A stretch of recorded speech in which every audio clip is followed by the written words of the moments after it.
Hi there, and welcome to our next bacterial lecture, plague or pandemic lecture. This one is on cholera. Some of you may have heard of that. It's not a well, it's we have had recent pandemics. It is an old disease, but we have had recent pandemics, unlike the Black Plague that we don't see pandemics for anymore. But anyway, cholera is also called the Blue Death or the Blue Terror, and you will learn why that is called that. Why it is called that in a few minutes. So here's a couple of drawings that were drawn or created around the mid 18th century. Excuse me, yes, mid 1800s. Excuse me. And you can see from these images that the patients here looking very miserable also have a bit of a tint of blue to them. So thus showing you what actually looks like. Cholera is still a public health concern because of its high morbidity and mortality. I know most of you know what mortality is, which is death, but morbidity we haven't talked about yet. So morbidity is having a disease or a symptom, and basically it's used in populations. So if you were to ask what's the morbidity of COVID right now, it would be, the morbidity would be, 10 out of 10,000 people or 1 out of 1 million people or something. That would be the morbidity. And cholera, as I mentioned, is still around. And every year it infects 1 million to about 4 million people. And it might kill up to 100 or 150,000 people each year. Not so much in the United States or any of the developed countries, but it is still around, and it could re-emerge as we face climate change. So, cholera, what is it? It is a severe and potentially life-threatening diarrheal or GI disease. You get an infection when you come in contact with contaminated water or foods that have been contaminated by the bacteria or by a water source. You can see it down on the bottom there, the fake little petri dish. It's showing you the cholera. They have flagella, as you know, they have one flagella, and they're usually kind of a comma shape. So that's just in the lab how one of the ways that we identify them when we're looking at them. So I mentioned it's found in contaminated water. So again, it's most likely found in spreading areas with inadequate water treatment. So third world countries where people get their water from rivers or streams or lakes, those are common areas where cholera is spread or seen. Also, poor sanitation for obvious reasons. If you have a diarrheal disease and you're using the waterway as a toilet or somewhere near the waterway, then that unsanitary product goes into the waterway and can then infect others. You can also get it from raw or undercooked fish or shellfish, and for the same reason, if the water is contaminated, then these organisms or these fish can also be contaminated with it. And there's a lot of when it grows, there's a lot in your gut. So a single episode of diarrhea can release upwards of 1 million bacteria. So it's important that you don't use the toilet near a water source anytime, but especially if you have cholera, because that's just going to make things worse for a lot of people. So the history of cholera, early texts from India around the 5th century BC and Greece around the 4th century BC describe a disease very similar to cholera. We can't know for sure if that's what it was, but in all likelihood that it was around at that time. The first recorded cholera epidemic was in the spring of 1543 in the Ganges Delta, which is in southeastern Asia, kind of Bangladesh and India area. It is a bad killer. It can kill people in just a few hours, and even like here, 8 hours. So you wake up in the morning, you're fine, and before you go to bed, you're dead.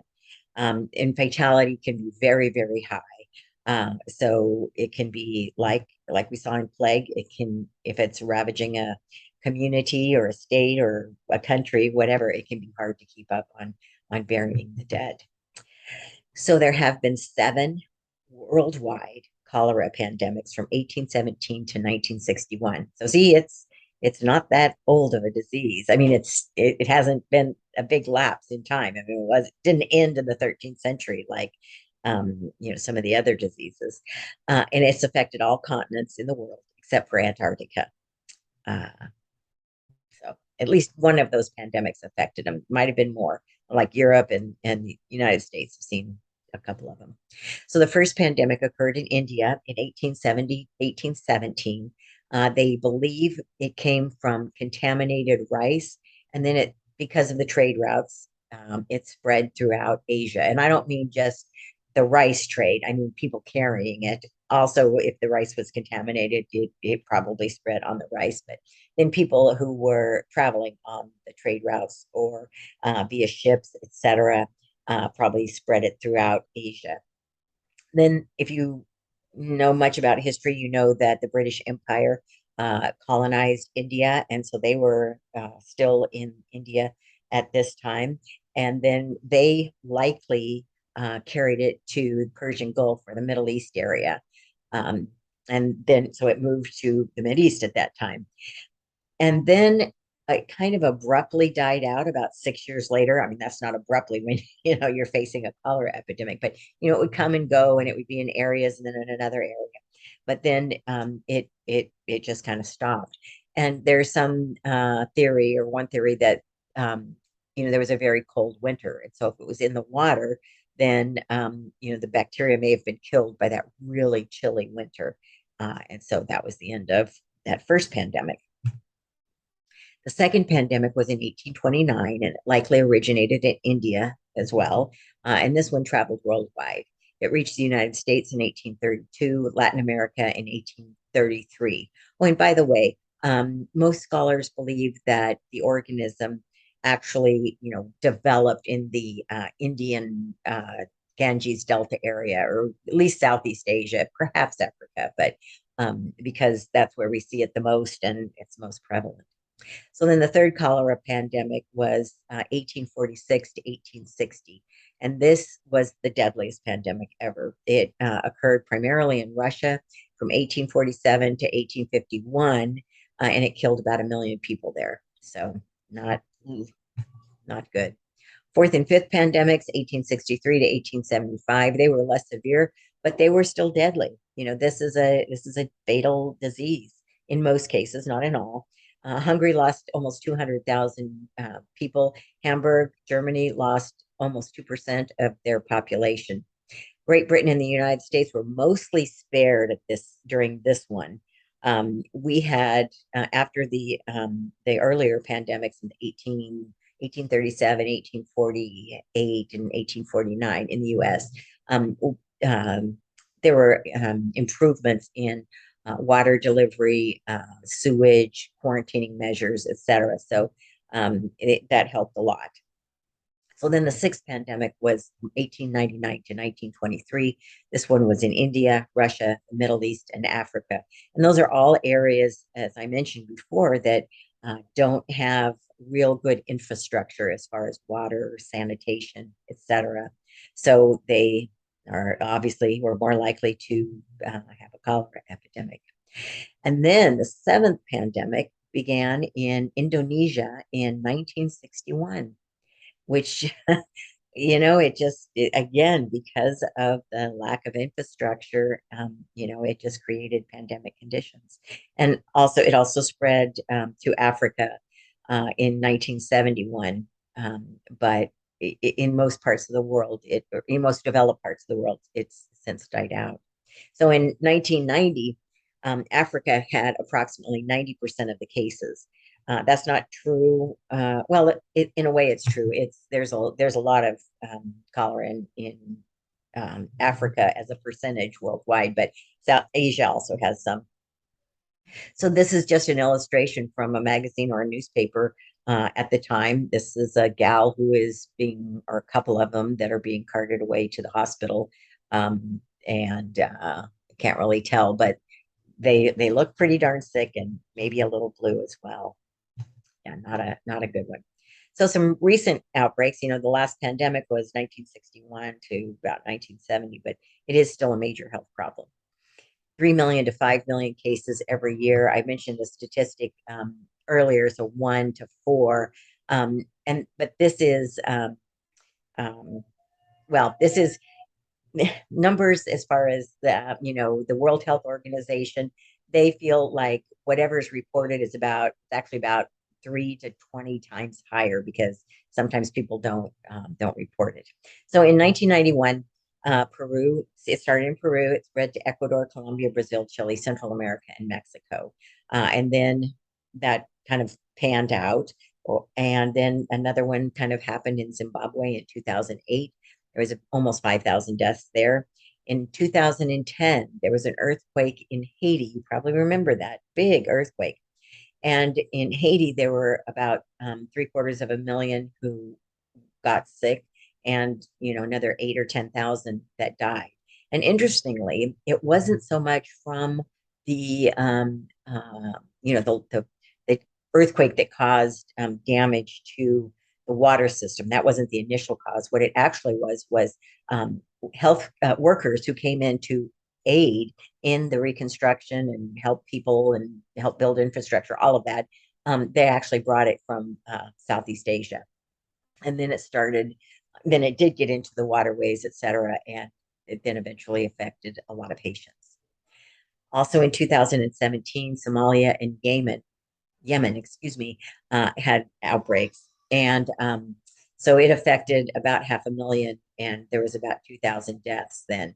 So if you hear some screaming in the background, my grandson is having a meltdown right now. So I'm sorry. I can't do anything about it. I'm tucked away in the bedroom, but it's kind of echoing here. So my apologies.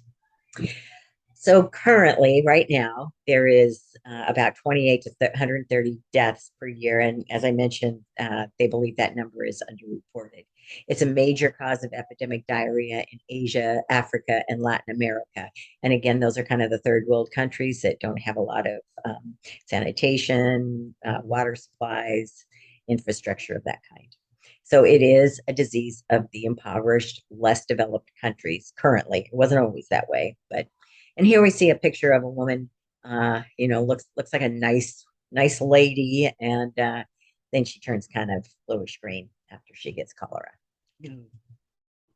So what's the organism? I mentioned Vibrio cholera, and vibro in Latin means to quiver. And so this one, obviously it looks like this under the microscope due to its flagellum. And I mentioned the bacteria has a flagellum at one pole, but it has lots of pili throughout its cell surface. So you can see on this image, let me scoot me over a little bit. You can see there's a number of pili on that bacterium, which will serve a purpose for them. That's one of the ways that they attach into your intestine.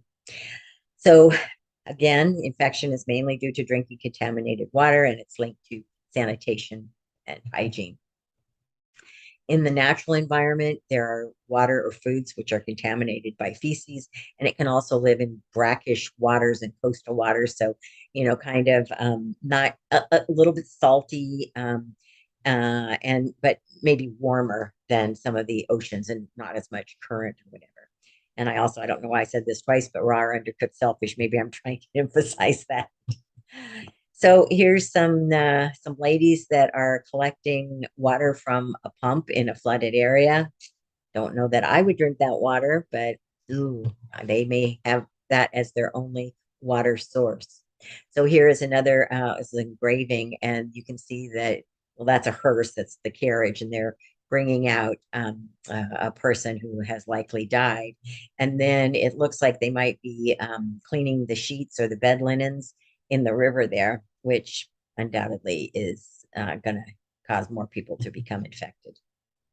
So with cholera, it is possible to get a mild disease, or be immune to the disease and just not get it. That's not as common as getting the disease, but it is possible.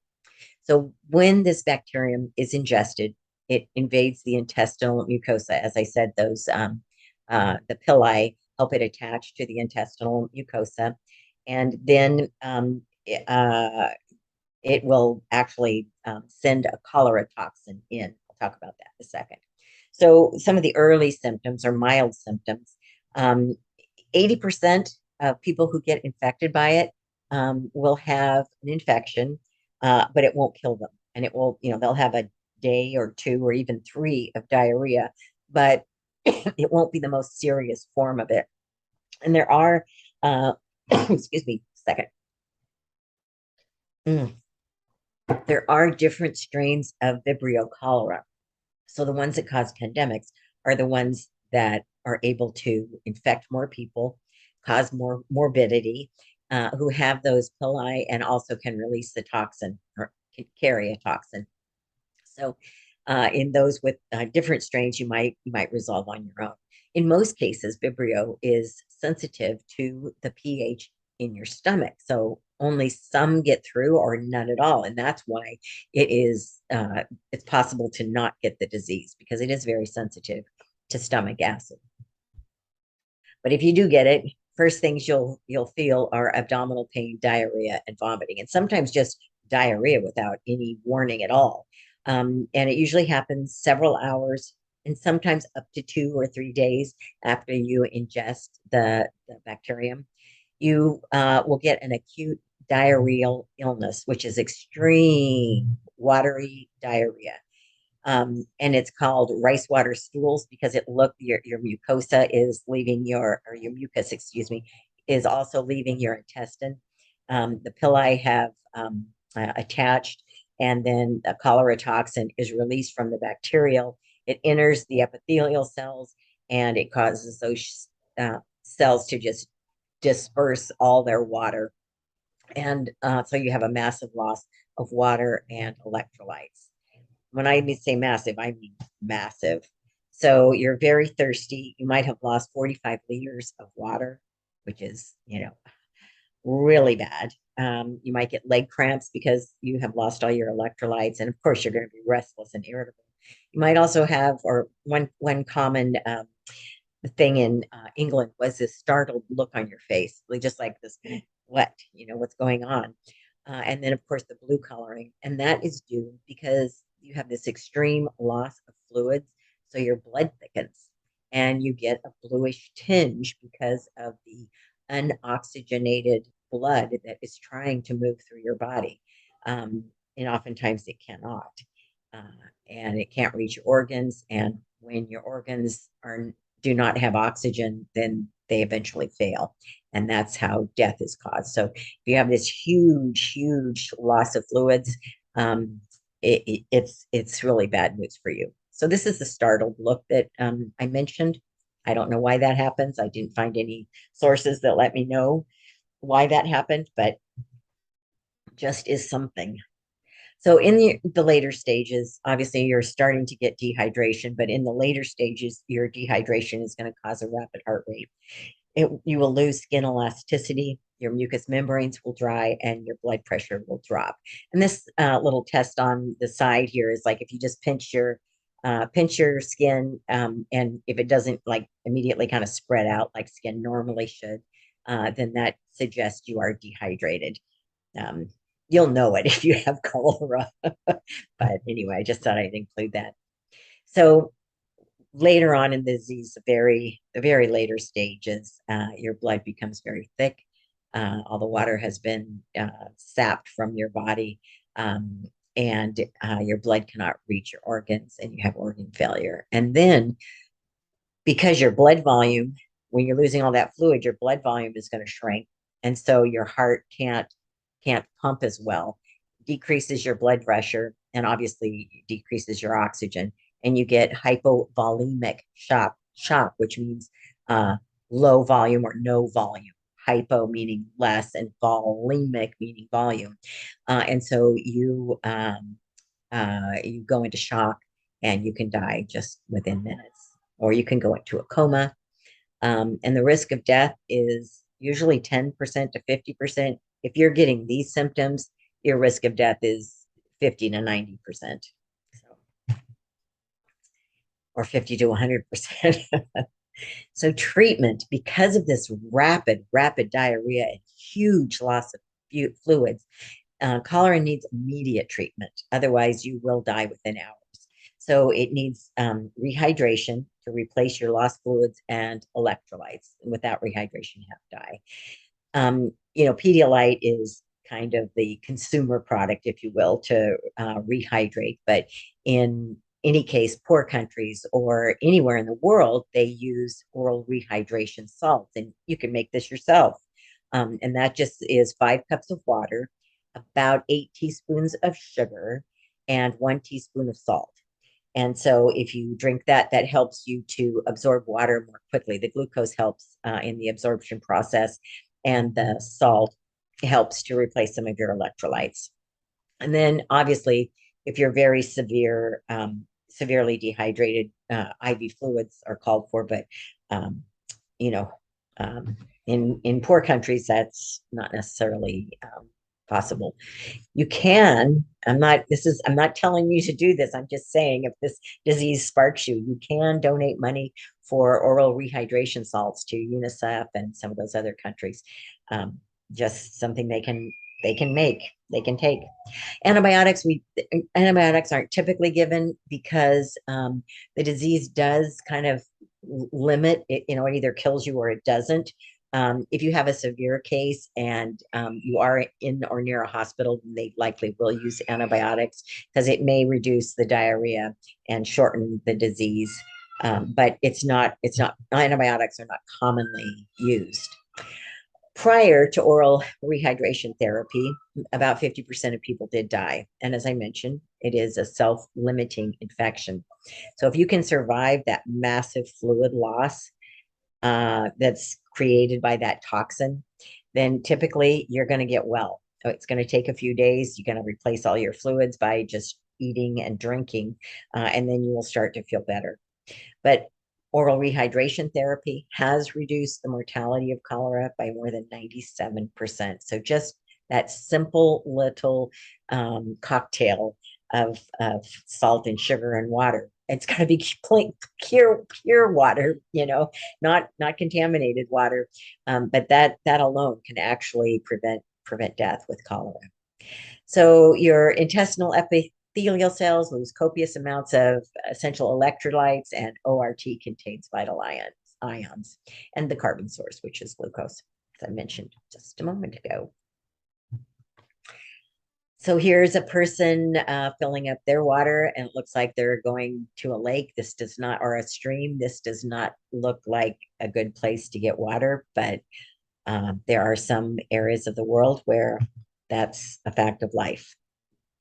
So what are the countries with active cholera? In Africa, there's a number of them. Been in Cameroon, the Democratic Republic of the Congo, Ethiopia, Kenya. You don't need to know all of these, just kind of that these are this is an area where there is still a lot of active cholera. And then in Asia, Afghanistan, Bangladesh, India, Iraq, Nepal, Pakistan, Philippines, and Yemen. If you are traveling to any of those places, you want to get a vaccine. And obviously not drink any of the water.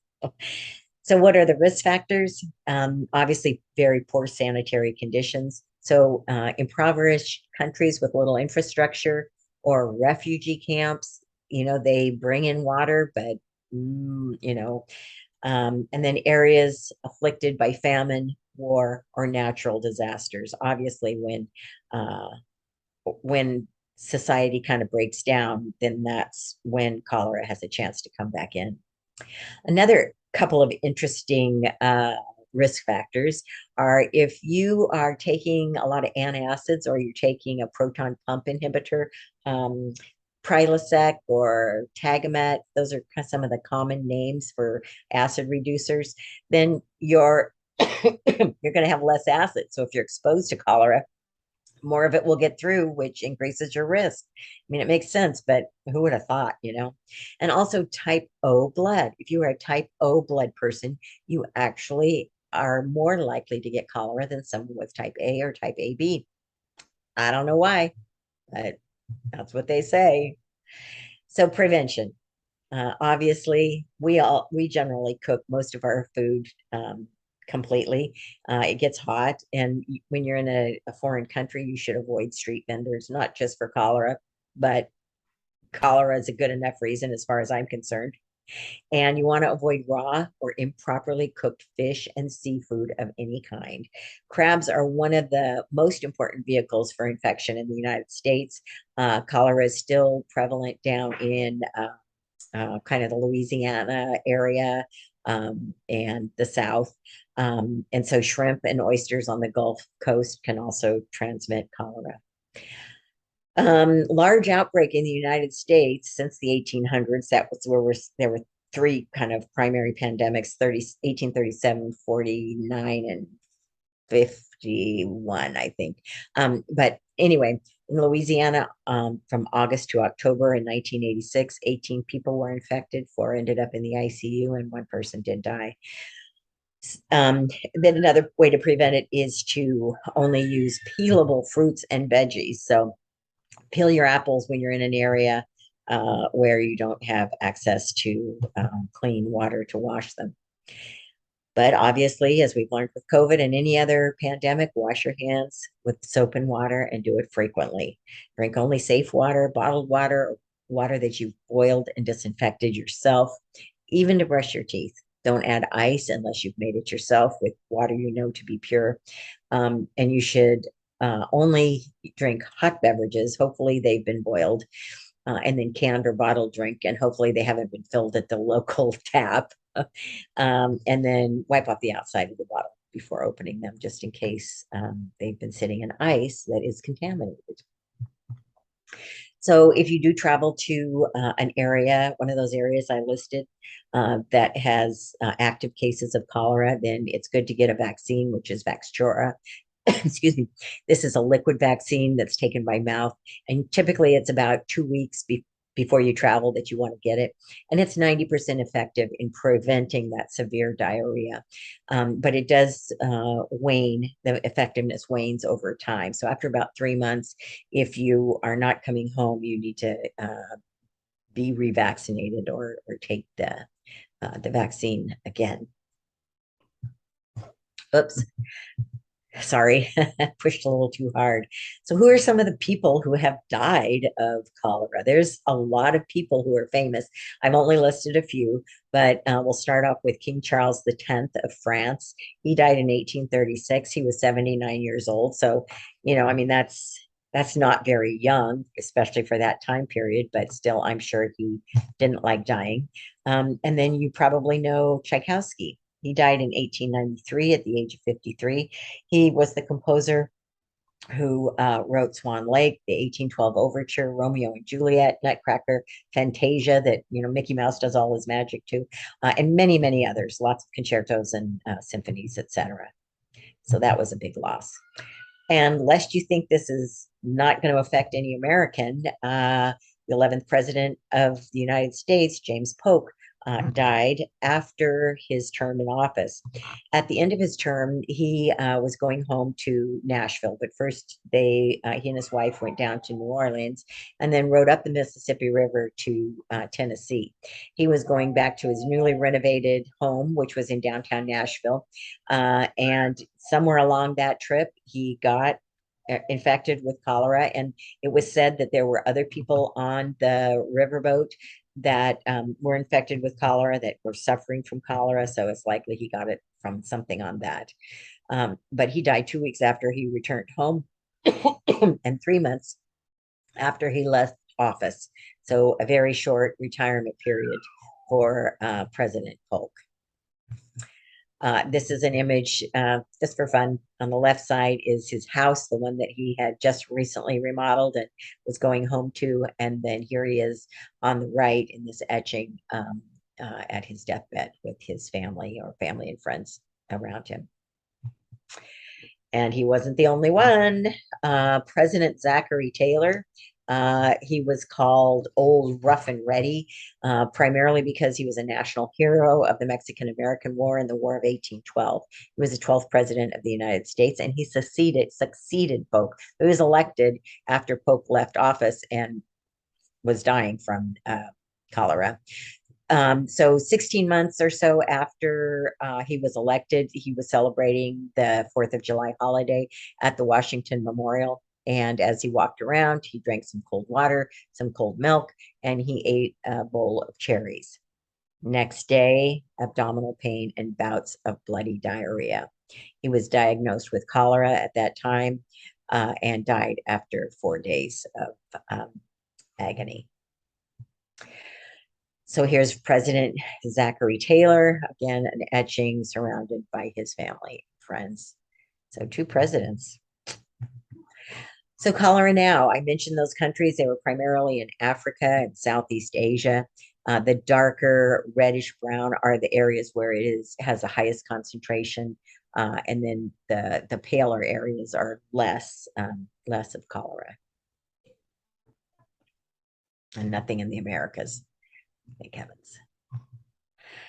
So I just saw this article about a week ago. Syria is having some real problems with its water now. You know, Syria has been at war with itself, a civil war for a number of years, and now they're starting to have a cholera outbreak. So many have died, and cases are growing.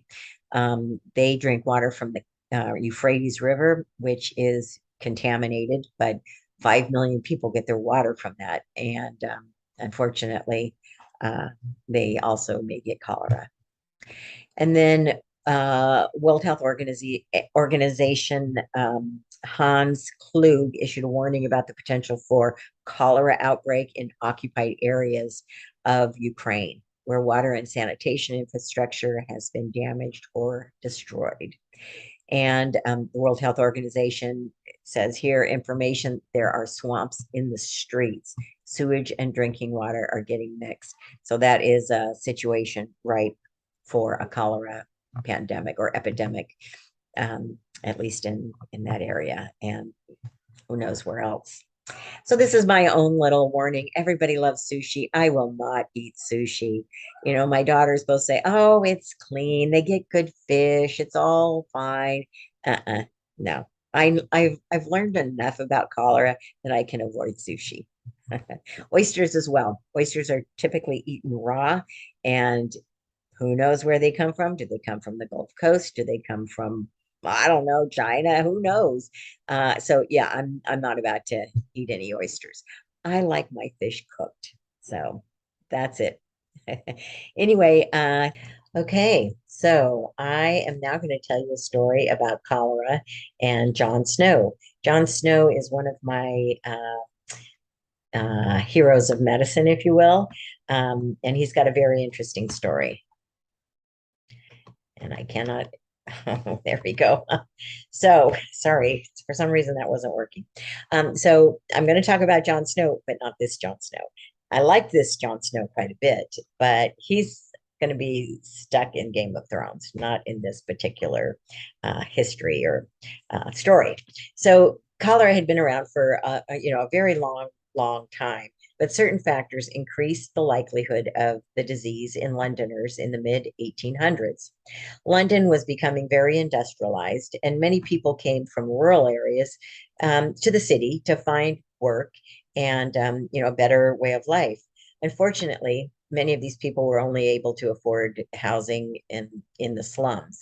And living conditions in the slums were just horrible. They were atrocious. Streets were crowded, filled with animals. Merchants often sold their goods on the street, butchers, and they left food waste or whatever there.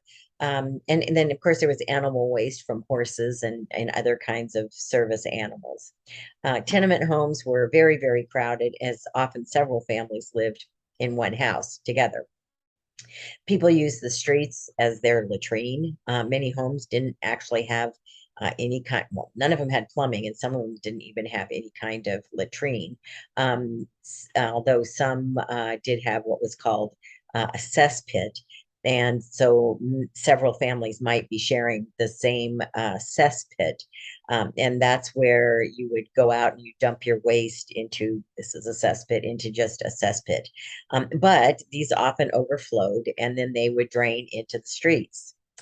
So in 1848, the government asked a lawyer and a social reformer by the name of Edwin Chadwick to look into public sanitation in the slums.